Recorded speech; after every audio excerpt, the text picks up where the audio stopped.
Bonjour à chacun, bonjour à tous et bienvenue sur Angle de vue, votre émission qui permet le décryptage de l'actualité sur le continent africain. C'est une nouvelle qui sans doute aura son lot de répercussions sur la Côte d'Ivoire d'aujourd'hui et pourquoi pas de demain. Le Premier ministre Amadou Gon Coulibaly est passé de Via Trépa mercredi dernier à Abidjan à l'âge de 61 ans. Il succombe à des problèmes cardiaques récurrents ayant récemment nécessité son évacuation et une hospitalisation de 2 mois en France. Une mort qui bouleverse le jeu politique en Côte d'Ivoire, car Amadou Gon Coulibaly était aussi le candidat désigné par la coalition au pouvoir, le RHDP, pour la présidentielle d'octobre prochain. Face à ce départ, pour le moins inattendu, l'homme était encore au Conseil des ministres lorsqu'il a fait le malaise qui lui a été fatal. La Côte d'Ivoire, toute classe confondue, a tenu à rendre hommage à ce grand serviteur de l'État. Mais ce départ amène au goût du jour une question qui semblait déjà réglée, à savoir quel successeur pour représenter le président Alassane Ouattara à la présidentielle d'octobre Côte d'Ivoire. Décès du Premier ministre et candidat à la présidentielle d'octobre. Quel choix pour le RHDP en remplacement d'Amadou Gon Coulibaly? C'est le thème central de ce plateau débat. Merci de nous retrouver. On revient juste après l'intermède.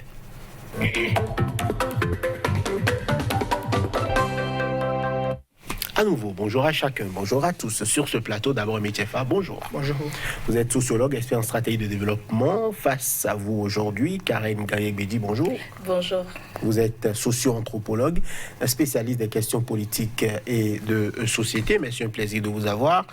Monsieur, madame, voilà, un plaisir de vous avoir sur ce plateau. On a vu le Premier ministre rentrer de France, accueilli, applaudi. Il avait même pris la parole et rassuré de reprendre sa place aux côtés du chef de l'État pour donc servir la Côte d'Ivoire. Cela n'aura visiblement pas suffi, Métiefa. Merci, monsieur Toranou. Toutes mes condoléances au peuple ivoirien et au peuple africain, parce que parlons un tout petit peu, en guise de rappel de qui est Amadou Gon Coulibaly, parce que disons que pratiquement la politique est dans ses gènes. Déjà son arrière-grand-père, qui était le chef suprême des Sénoufo, discutait déjà avec le président Félix Houphouët-Boigny, ensuite son grand-père, son père a été ministre, et lui-même, en tant qu'ingénieur des travaux publics et des transports, qui a fait, disons, une carrière à la pratique pas trop longue, un peu moins d'une dizaine d'années, fit la rencontre d'Alassane Ouattara en 1983, et que lorsque celui-ci est devenu Premier ministre de la Côte d'Ivoire en 1990, l'a pris comme son conseiller, et qu'ils ont fait depuis lors la marche ensemble. Amadou Gon Coulibaly a été député. Depuis 2001, il est maire de Korogo, première ville. Jusqu'en 2018. Jusqu'en 2018. Il a été tout cela. Il a été ministre à plusieurs reprises, ministre de l'Agriculture, ministre d'État de l'Agriculture, ministre du Budget et du Portefeuille d'État, ministre d'État, secrétaire général de la présidence de la République, Premier ministre. Donc, il a une carrière politique bien fournie. Tout ceci, bien évidemment, en ne rompant jamais les amarres avec la paix. C'est un homme de paix. Il n'aime pas les coups flous. Il a été aussi, il faut le dire, à l'origine, il est du PDC. Parce que ça, beaucoup de gens ne le savent pas. À l'origine, il est du PDC. Après, il a été ministre pendant 7 ans, 4 mois, sous le président Gbagbo, au nom d'un gouvernement d'union nationale en termes d'apaisement de la Côte d'Ivoire. Et il a vu 4 premiers ministres passer. Vous voyez donc, il a collaboré avec tout le monde dans un élan de paix, pas beaucoup de zèle, n'aimant pas les déclarations tapageuses, donc restait un homme qui a suffisamment de tête sur ses épaules. Ça, on peut le dire parce que c'est une vérité. Alors, pour en venir à votre préoccupation, au fond, je l'avais souvent dit ici pour dire que plus nous allons nous rapprocher de 2021, et c'est clair, l'implosion sera consommée. Elle a été consommée. Et la première variable que je voudrais convoquer, au niveau des faits porteurs capables de modifier les donnes pour octobre 2021, c'est que le PDCI, qui s'est retiré de cette coalition que vous connaissez, qui porte un nom mais qui, au fond, dans le contenu, n'en est pas un, le PDCI a déjà désigné son candidat. Tout à fait. Qui est le président Henri Konan Bédié, un homme de cet âge-là, 84 ans pratiquement, donc qui est le candidat de sa coalition. Guillaume Soro avait dit publiquement qu'il serait candidat. Le président Gbagbo est en train de négocier un éventuel retour, qu'il soit sur la terre ivoirienne ou non. Il dispose suffisamment de manettes et de doigtés pour soutenir tel ou tel candidat. Même si le FPI n'a pas un candidat désigné, encore que cela n'est pas consommé, dans tous les cas, le PDCI pèsera et le FPI pèsera dans cette élection. Alors, pour le PDCI, vous avez suivi Bertin Kwasi Kouadio, qui a dit visiblement, il a dit publiquement que lorsqu'on a 84 ans, on ne va plus à la SAGE. Et que son père, Henri Konan Bédié, ferait mieux de rester à la maison. L'homme est, il faut le rappeler, candidat à la candidature du PDCI. Donc, qu'on peut comprendre. Oui, on peut comprendre. Et n'oubliez pas, à cause de l'élection présidentielle dernière, à lui tout seul, il a réussi à faire plus de 4%. À lui tout seul, il a réussi à faire plus de 4%. Et que dans tout ça, c'est seulement le RHDP qui est au pouvoir qui jusqu'à présent n'a pas de candidat. Parce que jusqu'avant-hier, le RHDP en avait un. Mais à partir de ce moment, le RHDP n'en a plus.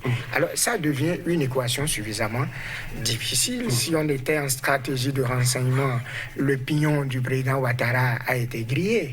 Alors certainement, il doit avoir un pignon relais et c'est ça qu'on attend de voir. Voilà. Alors, Karen Ganyebedi, aujourd'hui, l'émotion est grande. Le Premier ministre Amadou Gon Coulibaly a donc cassé la pipe. C'est un schéma, on va dire, un peu inédit pour la Côte d'Ivoire d'aujourd'hui. Bonjour, monsieur Torano. Et je dirais en prélude mes condoléances et au peuple ivoirien, mais beaucoup plus au président de la République, parce que le plus touché dans cette situation, c'est lui, vu qu'il a vu partir son fils, son filleul. Parce que, qu'on le veuille ou non, le ministre partant ou le futur président qu'on espérait de la Côte d'Ivoire a sa part de responsabilité ou davantage dans tout ce qui a été réalisé par le président Ouattara en Côte d'Ivoire. Donc le voir partir comme ça, c'est un peu comme le disent certaines personnes, le plan de Dieu est différent du plan des hommes. Et ce pignon qui a été grillé met le pays en difficulté, en ce sens où le président Ouattara avait déjà dit qu'il ne reviendrait plus et qu'il laisserait la place aux jeunes qui sont sur lui pour pouvoir accompagner dans tout l'espoir de la Côte d'Ivoire pour une paix, pour une cohésion, parce que l'homme, comme on l'a dit tout à l'heure, c'est un homme de paix, pour une cohésion est parti et les challengers ne sont pas vraiment, quand on regarde leur parcours, leur CV, à la taille de cet homme qui est parti. Et ça remet en cause toute crédibilité pour ce parti, ça remet en cause toute situation présidentielle. Est-ce que le chef revient ? Est-ce qu'il part réellement? Et s'il part, qui reste à sa place? Là, ça devient, comme on le dit, c'est des tendances lourdes qui sont en place et les incertitudes critiques qui se présentent à nous ne permettent pas à quiconque de savoir le schéma qui se dessinerait. Et là, même les Ivoiriens se retrouvent dans l'impasse et ne savent pas à quoi s'en tenir. Est-ce que la paix va demeurer ou la guerre reviendra? C'est inédit vraiment. Tout à fait. La paix devra demeurer. C'est en tout cas la volonté de toutes les autorités ivoiriennes. MTFA, émotion, consternation, respect. Il faudra vite se remobiliser. Pourtant, parce que le défunt est, on le sait déjà, candidat de la coalition pour la présidentielle d'octobre, n'est-ce pas une difficile équation que de lui trouver un remplaçant de taille ou un remplaçant meilleur pour les 3 mois? À mon avis, ça ne devrait pas être difficile. Pourquoi donc? Je dis à mon avis, on peut toujours en débattre. Ce n'est pas un secret. Le président Ouattara, la planète entière sait que Gon Coulibaly a subi une greffe de cœur en 2012. Tout à fait.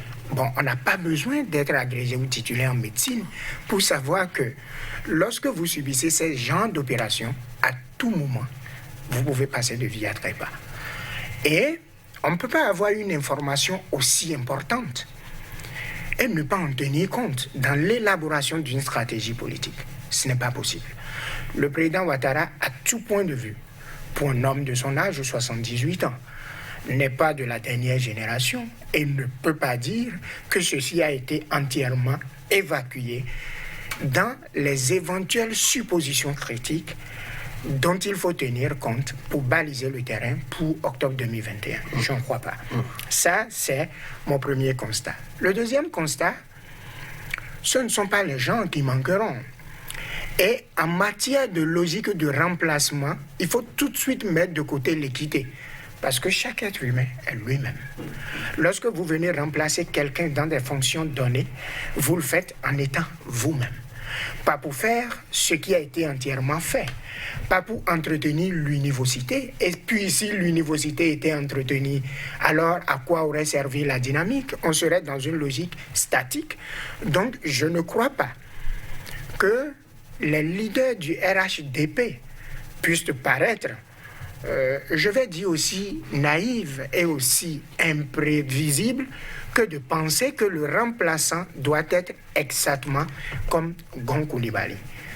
Et, troisième variable que je voudrais convoquer, on ne peut pas dire qu'il manque de candidats à profil police, plus ou moins de la même pointure, pour chausser la pointure de Amadou Gon Coulibaly.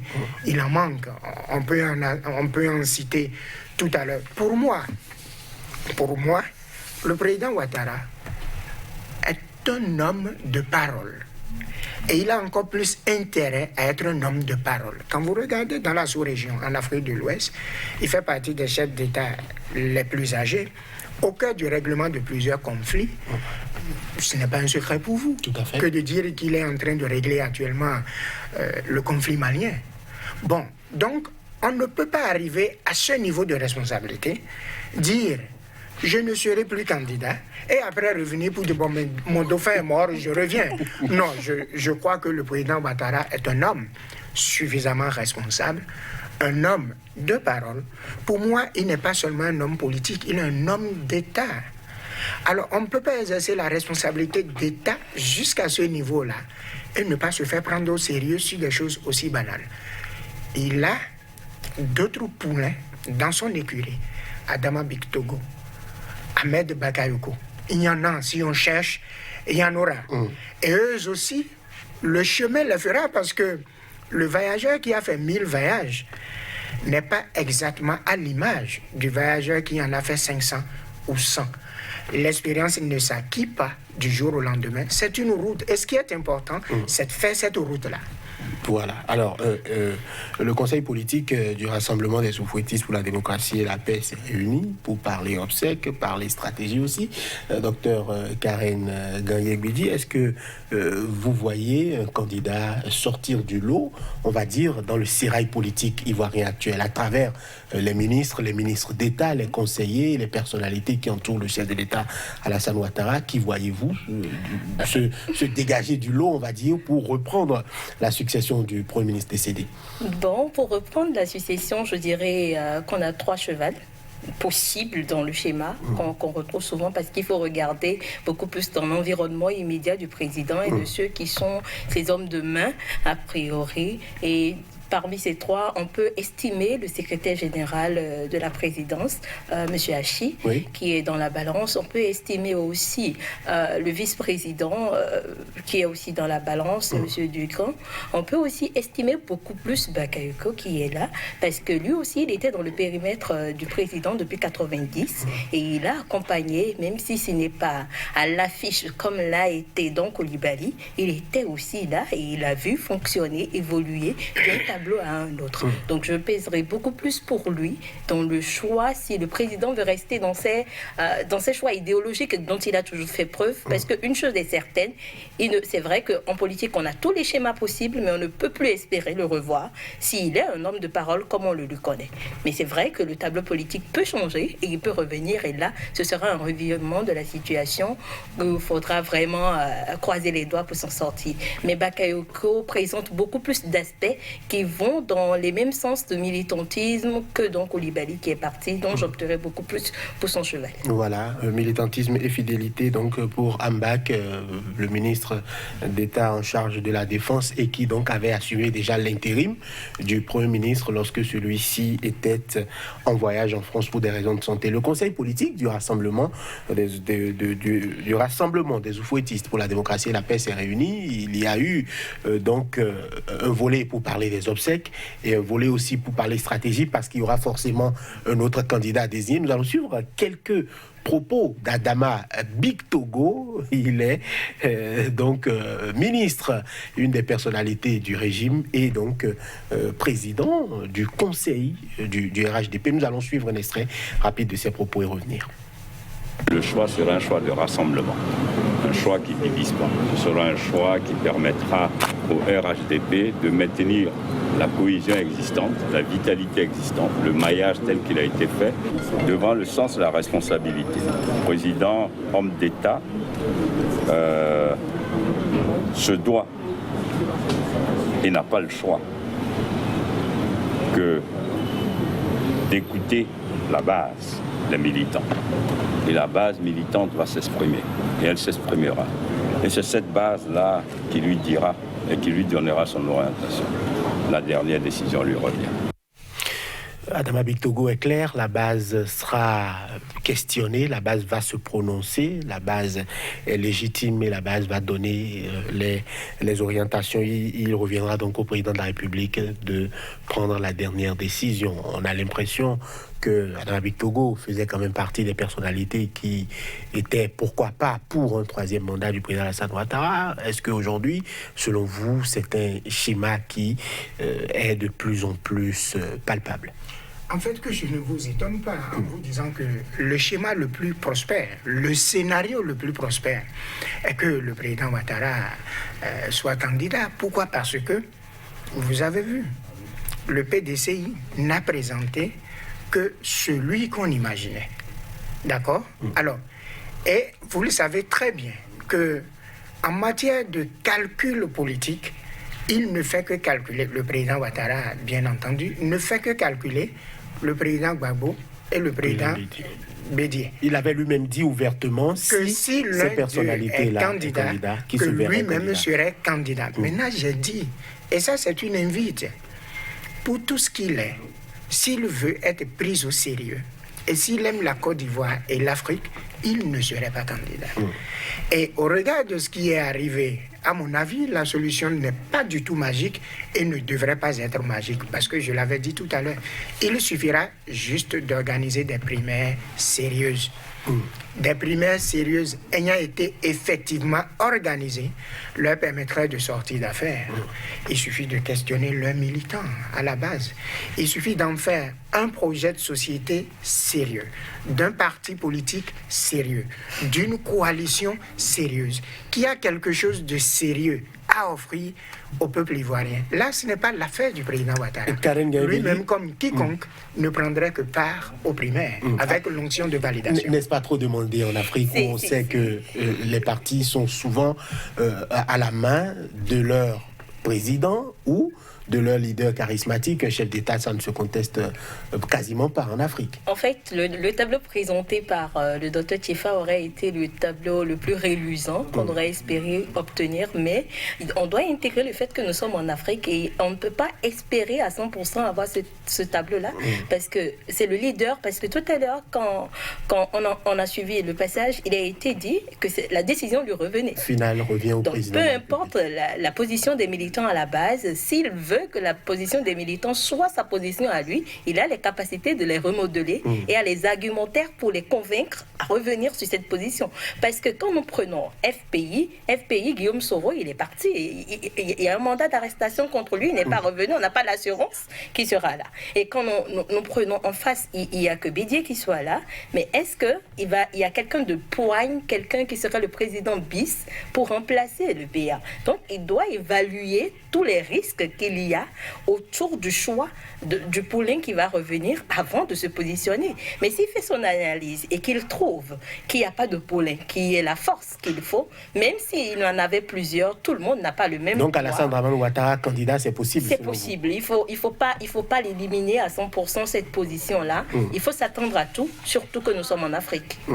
Alors, le président Ouattara donc, peut prétendre à un troisième mandat. C'est en tout cas ce que disent les tests, puisqu'il y a eu modification constitutionnelle au cours de son second et dernier mandat d'alors. Les défenseurs de cette option sont donc de retour en force. Est-ce que, selon vous, parmi les jeunes qui ont du mérite, quelqu'un sort du lot, pourquoi pas, pour valablement défendre les couleurs du RHDP et gagner? Parce que face à un PDCI avec le président Rikonan Bédié, qui a l'expérience qu'on lui connaît, qui visiblement a les faveurs du FPI, Laurent Gbagbo aujourd'hui, qui probablement aura les faveurs aussi de Guillaume Kibafori-Soro, dans la perspective où ce dernier ne pourrait pas revenir en Côte d'Ivoire candidater pour d'ici 3 mois. Est-ce que vous avez l'impression qu'il y a un candidat aujourd'hui autre que le président Alassane Dramane Ouattara, dont vous ne souhaitez pas forcément le retour, et qui pourrait faire l'affaire et battre le président Bédié dans les urnes? Personne n'est irremplaçable. Et l'Afrique n'est pas la terre de tout ce qui est négatif. Tout à fait. On a vu de très bons modèles en Afrique. Ce que moi je dis, c'est ce qui arrangerait le RDPH. Vous allez aux primaires et le meilleur d'entre nous, désigné par la base, est soutenu par tout le monde. Si c'est justement ce qui va constituer le problème pour Ouattara, que je suis en train de décrire. Et je souhaiterais qu'il me prenne au sérieux. Si il s'hasarde, en fait, en matière de scénario, en définitive, je ne vois que 2. Sincèrement, il dit « je veux être candidat ». Et il est candidat. Et vous-même, vous savez, ceux à qui il donne des leçons de morale, donne des conseils, et puis s'érige en bon père de famille et tout, ils vont le voir tomber dans l'abîme de resserrement et de cimentage au pouvoir. S'il est perçu comme ça, toute sa carrière, toute sa vie aurait servi à quoi? À rien. Puisque lui, il ne fait pas partie des chefs d'État classés dans ce schéma-là. En fait, il a beaucoup plus un profil de technocrate. A servi l'Afrique dans les institutions bancaires à l'international au plus haut niveau. Au niveau où il est allé, aucun Africain, jusqu'à aujourd'hui, n'est encore allé à ce niveau-là. Ça, c'est un honneur et beaucoup de crédit à conserver, à mon avis. Alors, pour moi, ce scénario ne devrait pas prospérer. Ce n'est pas que je ne tiens pas compte des réalités de l'arène politique ivoirienne. Non, ce n'est pas ça. Je suis en train de vous dire mon souhait qu'il arrange lui. C'est ce que je suis en train de dire. Alors, le second scénario, c'est qu'il n'est pas candidat. Alors, un candidat doit être désigné pour qu'il n'y ait pas implosion. Parce que déjà, vous savez que ça, c'est pas le RDPH, ça. Ça, vous le savez très bien. Guillaume Soro est parti. Rikonan Bédié est parti. Tout à fait. D'autres sont partis. Donc, vous savez bien que ce qui est là... Montano, Albert Mabé, d'autres sont partis. Jeannot Awoussou. Donc, vous savez que ce qui est là, en fait, c'est vrai, ce n'est pas une coquille vide, mais bon, c'est une coquille pleine peut-être au quart. Bon, alors, s'il ne veut pas de l'implosion en plus, qu'est-ce qu'il fait? Il utilise son leadership et son notoriété pour organiser des primaires sincères et sérieuses. Pour quel candidat, selon vous? Non, pas pour un candidat, puisque lui, il ne peut pas savoir, a priori, qui sortirait des primaires. Il ne donnera de moyens à personne. Il est là pour jouer un rôle de conseil constitutionnel, donc de validation de ce qui sort de leur primaire. Le faire ainsi l'arrangerait quelque peu. Est-ce que ce n'est pas aussi prendre le risque de voir des implosions, dans le sens où un candidat arrivé deuxième peut estimer que le parti n'a pas voulu de lui et qu'il mérite, pourquoi pas, de s'affranchir? S'il part, il sera tout seul. Mais si le chef de l'État désignait quelqu'un, il peut dire, vous voyez, il a désigné tel, il ne m'a pas désigné moi. Et c'est pertinent. Pourquoi celui-là serait désigné? Alors que si nous sommes allés aux primaires et que quelqu'un a été battu, On n'a pas besoin de lui dire qu'il a été battu. Il sait qu'il a été battu.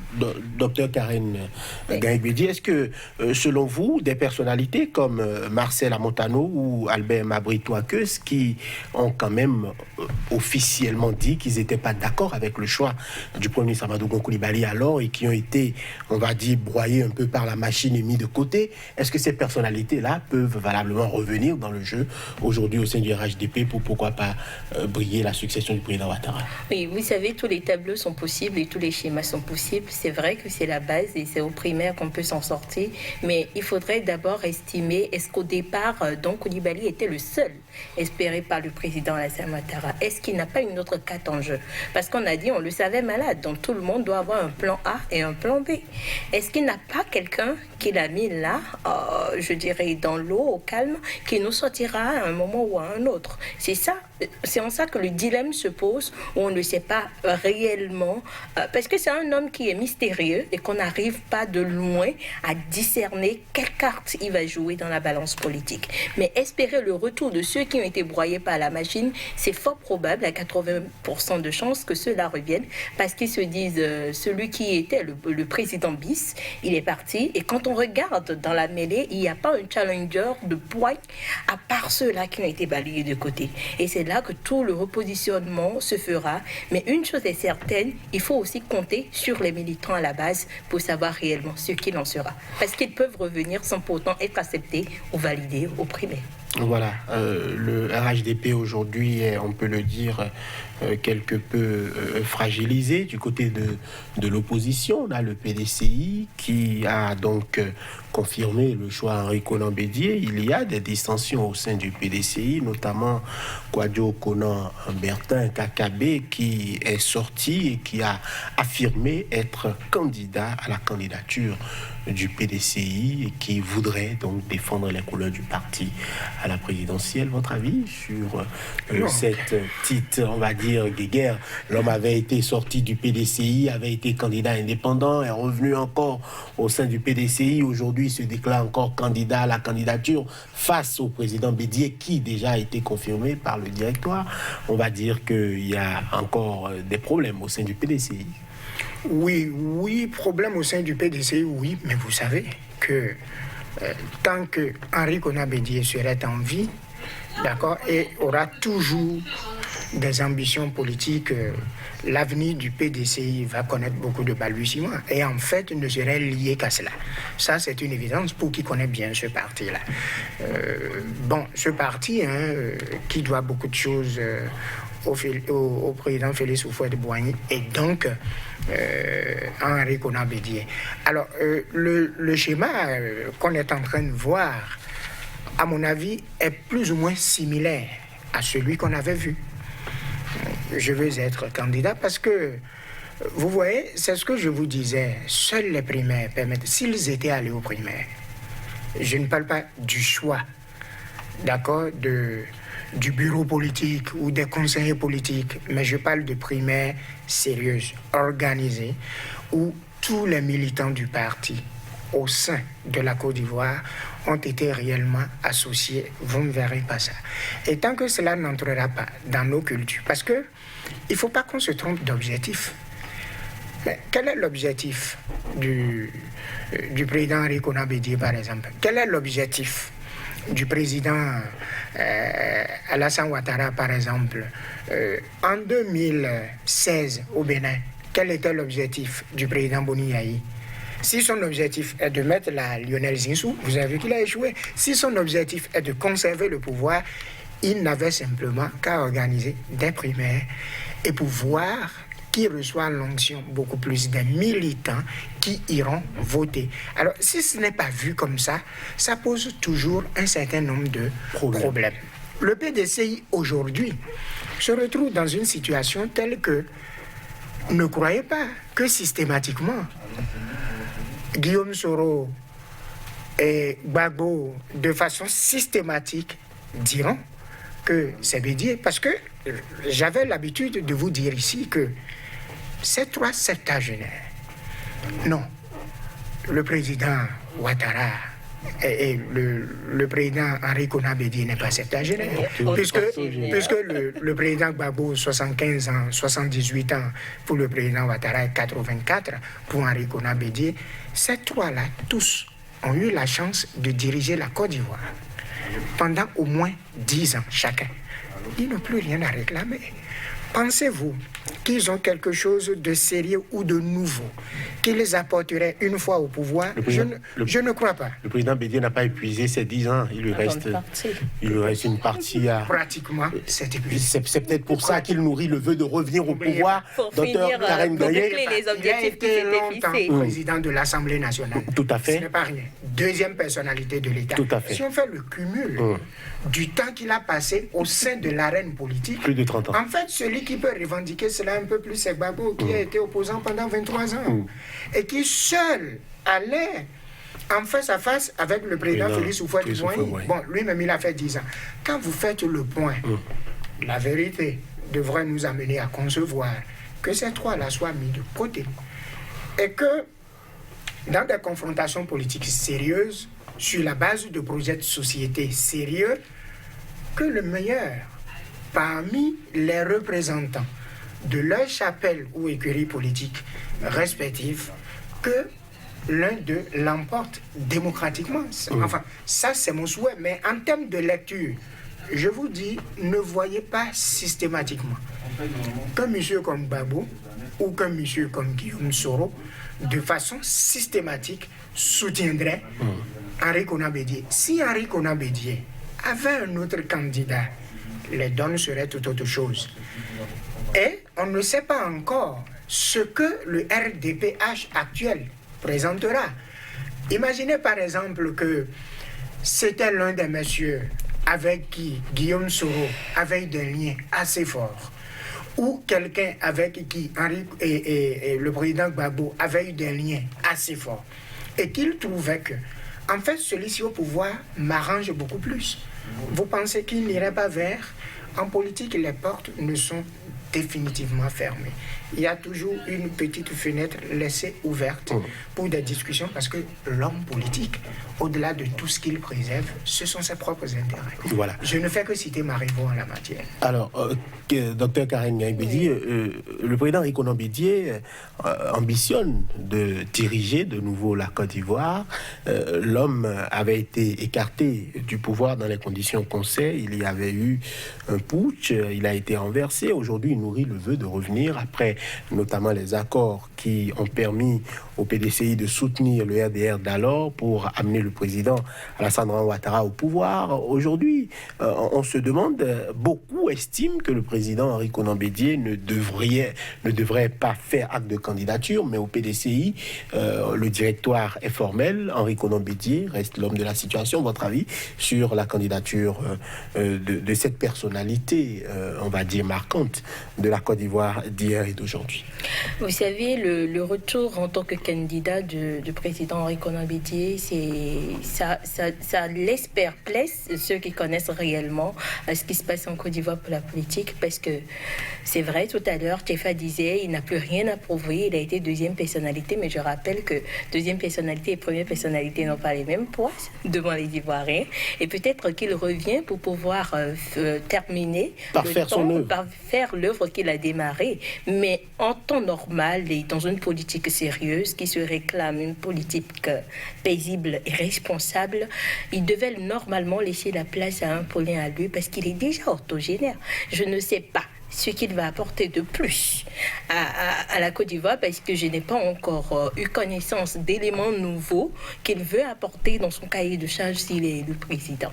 Et je me demande si la base au niveau du PDCI, il a été choisi, est-ce parce qu'il manque de challenger, est-ce parce qu'il n'y a pas de poulain ayant la poigne de pouvoir affronter la population, parce que c'est aussi ça le problème. Il faudrait avoir des gens qui soient acceptés par la base, par les militants. Est-ce qu'au PDCI aujourd'hui il y a quelqu'un qui est accepté à 80 ou à 90% par la population, par les militants du PDCI. C'est là le problème. Si nous n'en avons pas, cela s'impose, sauf si nous ne voulons plus avoir d'opposition, parce qu'actuellement, cette position est un peu floue, vu qu'on trouve visiblement 2 candidats, quelqu'un qui se réclame aussi revenir dans la marche, mais est-ce que cela serait possible réellement? Il faudrait penser beaucoup plus ou peser sur le poids de la conscience d'Henri Konan Bédié, parce que s'il a des objectifs de finaliser son œuvre qu'il a terminée, je ne pense pas que quelque chose puisse l'arrêter dans ce choix, même si le choix n'est pas le meilleur pour la Côte d'Ivoire. Voilà, le porte-parole du parti, Guy Kawe, c'est quand même une personnalité d'envergure. On a notamment l'homme le plus riche de Côte d'Ivoire, selon le magazine Forbes, Jean-Louis Billon, qui est là, qui n'est pas n'importe qui non plus dans le sérail politique ivoirien, plusieurs fois ministre, a dirigé plusieurs entreprises et structures qui chapeautaient les hommes d'affaires ivoiriens notamment. Donc on a aussi de la compétence au sein du PDCI. Pourquoi est-ce que, selon vous, ce choix de passer le témoin à un candidat plus jeune face au candidat plus jeune du RHDP ne s'est pas fait au PDCI? Donc, parce que c'est la volonté du président Henri Konan Bédié. Et puis, c'est le mal qui nous mine en Afrique. On est accroché, cimenté au pouvoir à vie, c'est tout. S'il avait pour préoccupation de faire en sorte que le PDCI se retrouve à la tête de l'État, je vous jure, s'il fait un sondage, il verra que tu ne serais pas lui. Et puis, en politique, Henri de Saint-Simon disait que c'est là où justement tout le monde peut. Regardez bien, dans toutes les sociétés du monde, on ne manquera jamais de gens pour assumer des fonctions politiques. Parce que les fonctions politiques sont des fonctions où vous n'avez pas besoin de diplôme. Les fonctions politiques sont telles que, avez-vous jamais vu, dans un pays où on a dit pour être chef d'État, il faut avoir tel diplôme? Ça n'existe pas. Ce sont les seules fonctions au monde où on ne vous demandera jamais de diplôme parce que ce sont des fonctions politiques.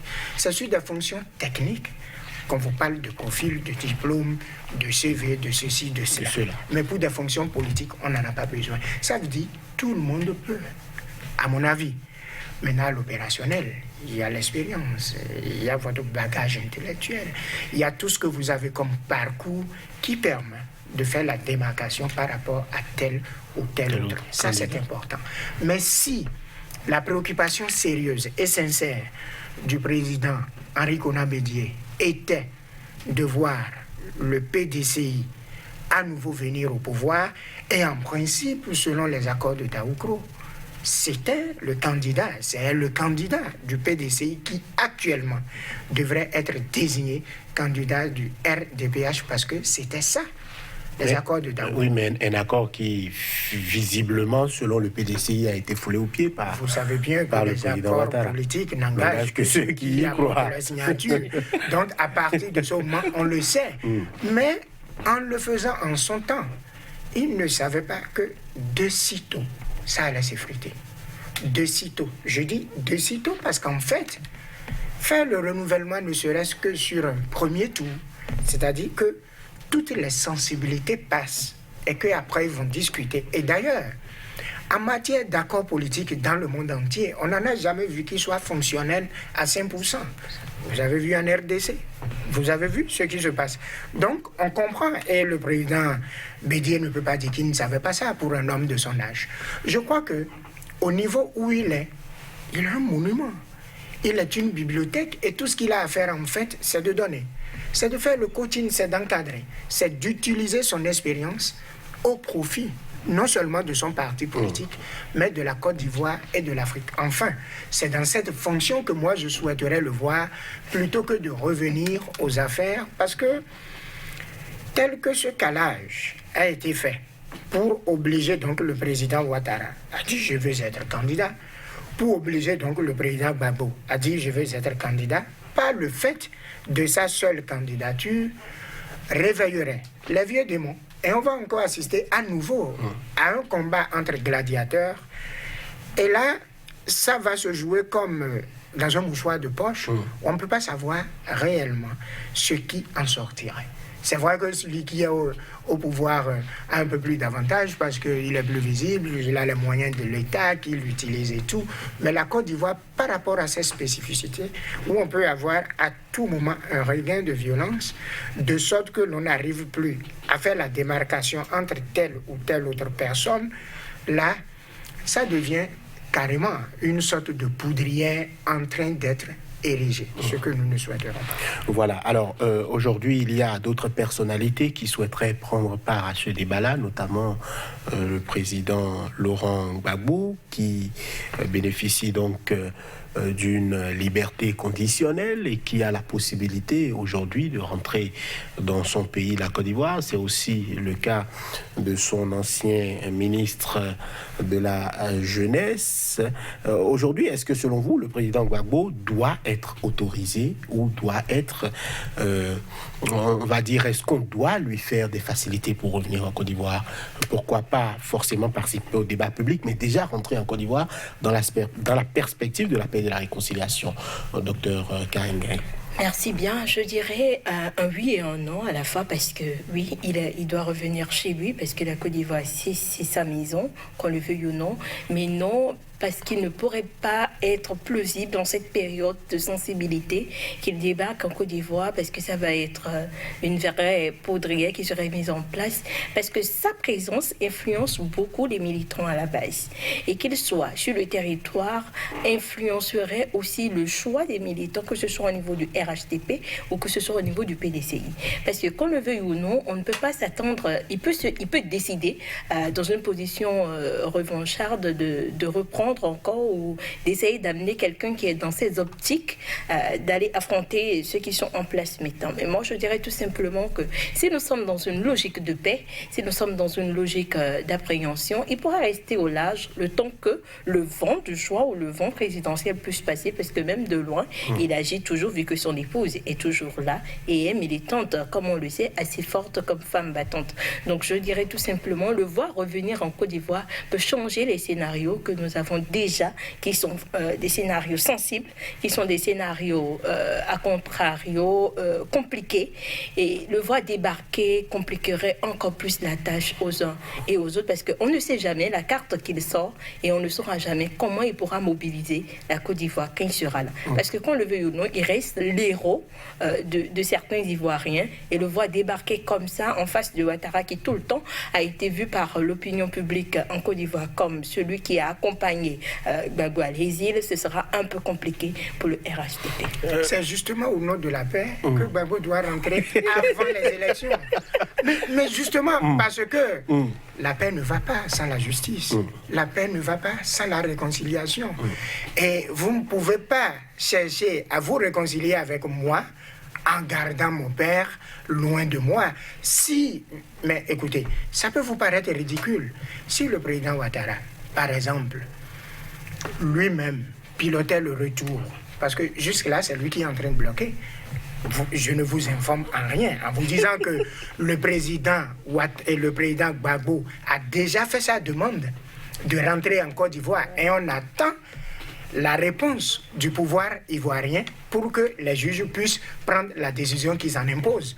D'accord? Donc on attend que le président Ouattara, mais que le président Ouattara aujourd'hui pilote le retour en Côte d'Ivoire du président Gbagbo, monte au créneau et disent qu'il est son frère, qu'il doit rentrer. Vous pensez qu'il est en train de travailler franchement pour Gbagbo? Ce serait même une façon indirecte pour lui de créer une alliance entre le président Gbagbo et lui, toute chose allant à son avantage. S'il disait... Et allant dans le sens de la paix. Mais surtout. Pourquoi pas? S'il disait, par exemple, au président Gbagbo, je ne serai pas candidat, c'est sérieux, j'en ai fini, j'ai fait mes 2 mandats. Toi non plus, je ne souhaite pas que tu le sois. Les deux pourraient s'unir pour anéantir celui qui a dit qu'il est déjà candidat. Mais puisque lui, il l'a déjà dit, qu'est-ce qui empêcherait les autres de le dire? Et mieux, je vous informe de quelque chose, et ça vous le savez aussi. On n'a pas forcément besoin d'être présent dans son pays pour être élu. Et on connaît beaucoup de dirigeants qui ont été élus, même en prison. Encore que le président Gbagbo n'est plus en prison.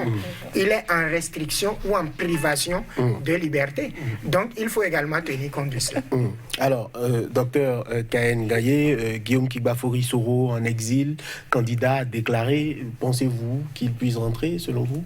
Il y a une condamnation de 20 ans de prison qui l'attend en Côte d'Ivoire. C'est ça qui est le schéma où je dirais tout simplement que le président Ouattara a déjà verrouillé le système d'un côté avant de faire son choix, juste que la mort en a décidé autrement. Pour lui, ce qui bouleverse tous ces tableaux. Voilà. Et on va espérer peut-être qu'il lève ce mandat d'arrestation contre lui, le temps que ça passe, mais ce n'est pas évident que cela arrive. Donc Guillaume Soro, candidat en exil, il faut l'exclure du tableau. Il peut soutenir les autres, mais le revoir en Côte d'Ivoire, ce ne sera pas possible. Ce ne sera pas possible. Voilà, vous êtes le docteur Karen Gaye-Béji, socio-anthropologue, spécialiste des questions politiques et de société. Face à vous aujourd'hui, le docteur Aimé Tchefa, sociologue également, expert en stratégie de développement. Messieurs, merci. Madame, merci d'avoir été de cette émission. Merci à vous, chers téléspectateurs, de nous avoir suivis. À très bientôt pour notre numéro de Angle de Vue. D'ici là, portez-vous bien.